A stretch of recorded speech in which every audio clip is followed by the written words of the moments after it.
have the terrific honor of introducing our keynote speaker to kick off our Triton Leaders Conference, Ben Gleib. Ben. Thank you so much. I appreciate it. Thank you very much. It is very nice to be back here at UCSD. This place was obviously for all of us, it's our formative years when we're in college. And I just tried my best to make the most of every opportunity that existed and also of the opportunities that did not exist. And I tried very hard to create whatever I wanted to. And I was always so amazed at how UCSD allowed it, at how UCSD said yes to insane ideas I would come up with. I was sure they would say no to most of them. That's why I suggested them, to push the boundaries. And people like Patty Mahaffey over here said, okay, let's do it. That was a mistake. I think you know that. I mean, literally, the Marines brought me into the show on a tank from here all the way down Library Walk to Price Center. I had a torch in my hand, ran through a 3,000-person audience, did a 2-hour live show as the official opening ceremonies of Sun God Festival, and still did not have sex after that the rest of the time. I don't know how that didn't get it done. I don't know what my problem was, but I was so focused on the experiences that I didn't have as much of a social life as I wanted, I guess. UCSD was always so incredible, so it really created the opportunities and the direct experience that I needed to go out into the entertainment industry and try to make a career. But I'll just take you through kind of a quick timeline of some of the things that I've been fortunate enough to accomplish from college all the way through now as an old man. So I got very involved right from freshman year. I started hosting a show on Muir TV called the Whatever Live Show, a call-in show, bless you. And then I started my own show called The Gleib Show, which was this late-night talk show in the vein of Johnny Carson and David Letterman. And I became station manager of Muir TV, and I was given a stipend, which was cool. A lot of that went to beer, obviously. And I would work closely with Patty, not on the beer purchases, but on planning the programming. And I got to do these enormous, elaborate things that just got bigger and bigger each year. Being part of the Greek system at UCSD also taught me about my love of service and community engagement and activism. I know the fraternity system's having a hard time here now, but my chapter at Sigma Chi, here Iota Chi chapter, was what kind of sparked that love for me. We would do events, winning the philanthropy award every year and the scholarship award every year, and we would go to build homes with Habitat for Humanity, and that's led to me still doing things like that today. Like I got the opportunity to go volunteer for a few days with All Hands and Hearts after Hurricane Harvey in South Texas and help rebuild a home and rebuild and reopen a school that were damaged. During that, I spent a week recently in Puerto Rico trying to help a village, the community of El Real, that still has not been fully made whole after Hurricane Maria. And I got to do all these amazing things thanks to a school that taught me both in the class how to think about the world differently. A big part of what the communications program here is notorious for, and sometimes criticized for being very theoretical. It's about the way you look at the world, the way you experience the world. And I was maybe at times frustrated about that as an undergrad, being like, I want the hands-on production experience. But it led to this critical eye that I now use in trying to hold our politicians to account, and trying to hold our newsmakers to account, trying to find the real truth behind stories. This game show that I host I help create all the tests, all these brain puzzles on this show, and then I mercilessly make fun of the contestants when they get them wrong, because I can see things in different ways than most people are able to because of the education I received here. But for me, the real education was not in the classroom, because often, a lot of times, I miss class, to be honest with you. But or was very late, at least. You know what I mean? I remember freshman year, my Tuesday, Thursday first class was 4:20 p.m., and I was late a lot. Slept in. I don't know how I pulled that off. But what I did get was this incredible hands-on experience that I created for myself. I created this show. I was running amok with a TV station. Freshman year, I wanted to do this live show at the end of the year where I wanted to broadcast live. I wanted to do it not only on Muir TV, but on UCSD TV, which aired on 7 cable systems to millions in the San Diego County general area. And everybody was like, how are you going to do that? We don't have live broadcast capabilities. I said, I'll figure it out. And I just stayed up for months and rented 125-foot long cables that we ran down the side of the Tioga residence hall, out the window of Mirror TV, down into the stage we had, and figured out how to make it happen live. And that live show, the first annual live show at the end of the year, we were outdoors, big production setup, and it begins to rain. And video equipment is not waterproof, FYI. And I'm not a particularly religious man, but you find religion at moments like this. And I went into the dorm, and I literally took a knee in the corner, and I prayed to God, and I said, please, if you can make the rain stop right now. It was like starting to lightly drizzle. If it can continue any longer, they're going to have to pull everything. And I said, please, if you can make the rain stop, I will dedicate my life to having a career in this business. And the rain stopped, and I have been doing it ever since. And I blame God. I think that didn't need to go that way, but it's been an incredible experience. I did that live show every single year to the point where the third annual live show, I convinced the Marines to bring a tank, like I said, and then senior year, Carmen Electra was my special guest, and I had 3,000 students live in the audience in Price Center Plaza, and the True Hollywood Story of Carmen Electra found out about the interview and contacted me and said, can we license clips of it to put on her True Hollywood Story? And that was my first national TV exposure. And I probably owe the university a little chunk of that because they've owned the footage technically, but it was $350. So if you want like $100, let me know. I'll hook you up with a check. My first gig, that was big money to me. I was pretty excited, living in my parents' garage at the time. And I got to work on that show with a lot of my friends, including my best friend, Scott Richardson, who I know Patty remembers. And the connections you make here at UCSD can last you a lifetime. I'm sure you all in the audience know that too. Scott is still my best friend to this day. We sold the Gleib show to National Lampoon Network when we graduated and aired to colleges now around the entire country.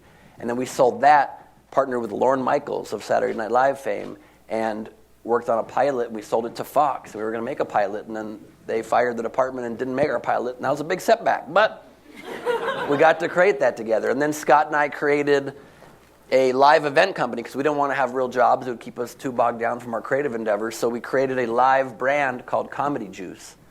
And we started doing it in every single city around LA. We would do these live stand-up shows, most notably the Hollywood Improv, every week. And it became to what to this day is still one of the biggest brands in live comedy. In New York every single Tuesday, in LA every single Wednesday, in Irvine every single Tuesday, many cities around the country. I was able to sell the company with Scott about 2 years ago, and I am now a thousandaire, you guys. So it's pretty awesome. Not every exit needs to be a huge multi-million-dollar exit. It's sort of how we've tilted our society, I think, too much towards only valuing extreme wealth, and that's part of the problem I think we have. But we're able to have a nice profit off this company we built for a long time and did something that helped build a lot of the comedians that have come up in recent years, give the first spots on a real room to people like Adam Devine and Whitney Cummings and these amazing comedians have now come up, and Eliza Schlesinger and people that are now the preeminent comedians of our day, and it was an honor to be able to do that. I wrote an honors thesis paper at the end of my time at UCSD about my experience with my show, and it was called The Gleib Show, Taking a Real-Life Dream to the Reality of Hollywood. And the whole premise was, can I take what I did here in the microcosm of UCSD, because it's such a unique, brilliant model we have here where it's a big university experience and a small university experience.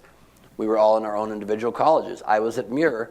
I was able to do stuff like shows. You're at Revelle. You're probably still studying. I'm sorry.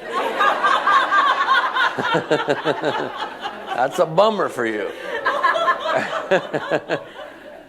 But the whole premise of it was, can I take what I learned? I learned everything about production. I learned how to bootstrap, how to make something happen in the face of a bunch of no's and people saying it's never been done. And I say, you do it anyway. And we figure it out. And so then along the years, Scott and I came up with an idea to do a telethon to kind of help voter turnout in our country. And we forgot about it for 10 years. And then we actually pitched it with Norman Lear, the legendary TV producer.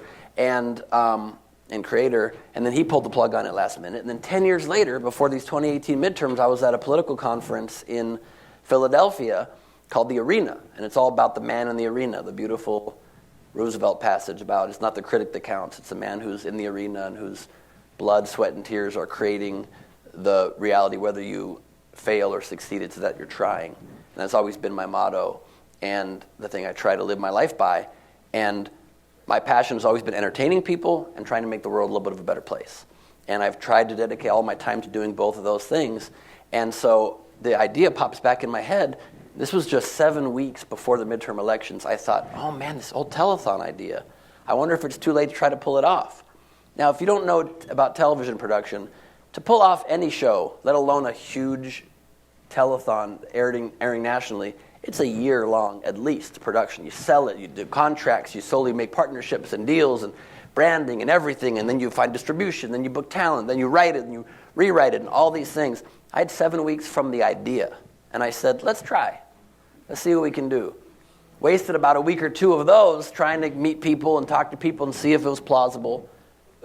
But I just decided we're going to announce it. We're just going to say we're doing the Telethon for America. We had no partner. We had no budget. We announced it 4.5 weeks before the show, approximately. We had a few of my comedian friends. I'd gotten just about 15 pretty big comedians to agree to participate, so I knew I could at least have those names. So I said, we got Judd Apatow on board. We got Nick Swardson. We got Jeffrey Ross. These people have agreed to do something. Maybe that'll help. All of a sudden, I have lunch with an old friend. She puts me in touch with the head of Michelle Obama's When We All Vote. And they say, we have some budget left over. We would love to come on as your title sponsor. And 3 weeks before the show, we started getting our first dollars in. They made a partnership with Comedy Central, and then with MTV, and with GLAAD, and with BET, and with Ellen's YouTube channel to carry the stream. And all of a sudden, all these celebrities start coming in. And my old buddy from Chelsea lately, who used to just make fun of me constantly, which I try to pay forward now, came on board and said, how can I help? And I'm like, get your celebrity friends on board. And all of a sudden she says, she's texting me, here's Jane Fonda's phone number. Here's Deborah Messing wants in. All of a sudden we had 95 of the biggest celebrities in the world participating in the Telethon for America. Natalie Portman, Charlize Theron, Amy Schumer, Julia Louis-Dreyfus, Ray Romano, Pete Davidson, Dr. Phil, Larry King, everybody appearing on this show that we pulled off live, streaming to the world, 1 million people saw it the night before the midterms, and we played some small role at least, in the midterm elections, which ended up being the best turnout in America for midterms in over 100 years, and the best ever among youth. And thank you. And I learned that just from people not telling me no here at UCSD. If Patty had said no tank, maybe that would never happen.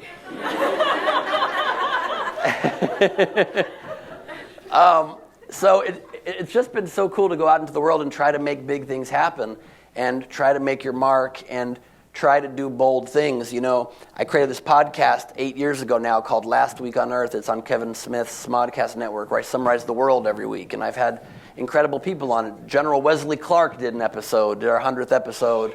And I've had cameos on it from Nancy Pelosi and Diane Sawyer and Sam Donaldson, but also a million great comedians, and Meghan McCain and Blake Griffin. You should subscribe. It's available on all platforms where you get podcasts. It's called Last Week on Earth. We need the listeners, please.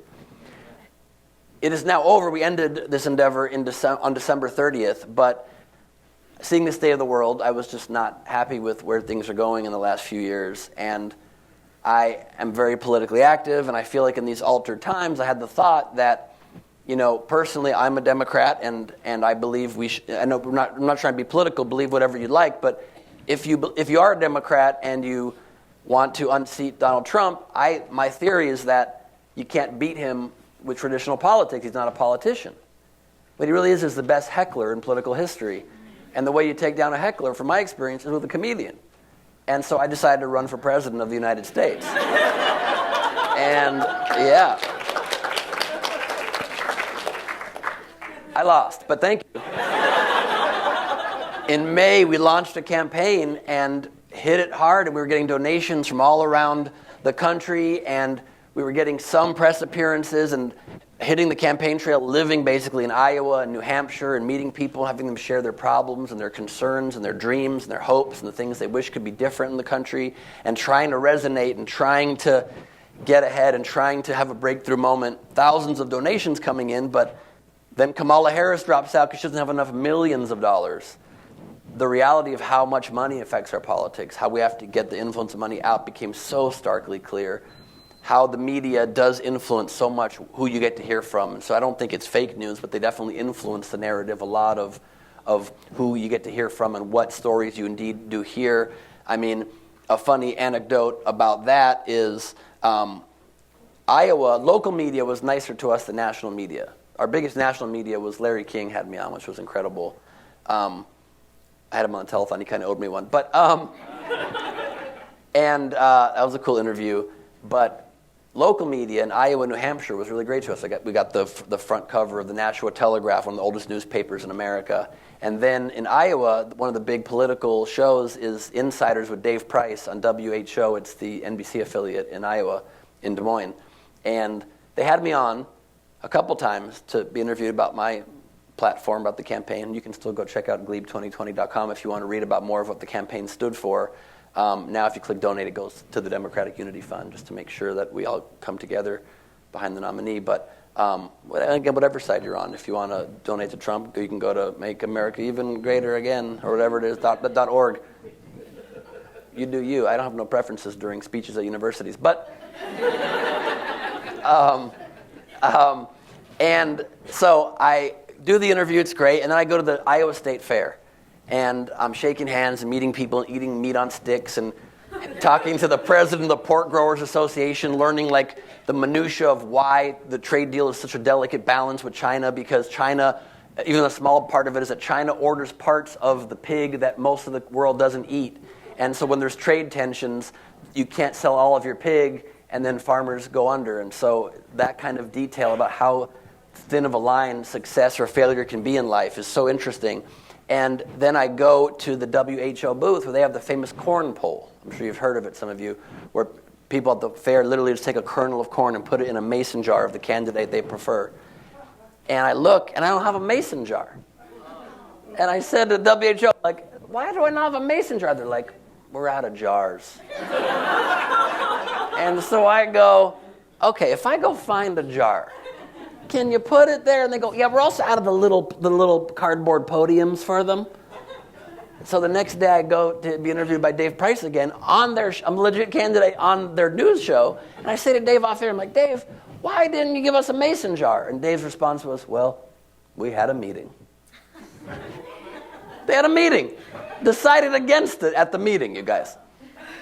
So at least we had a meeting. That was exciting.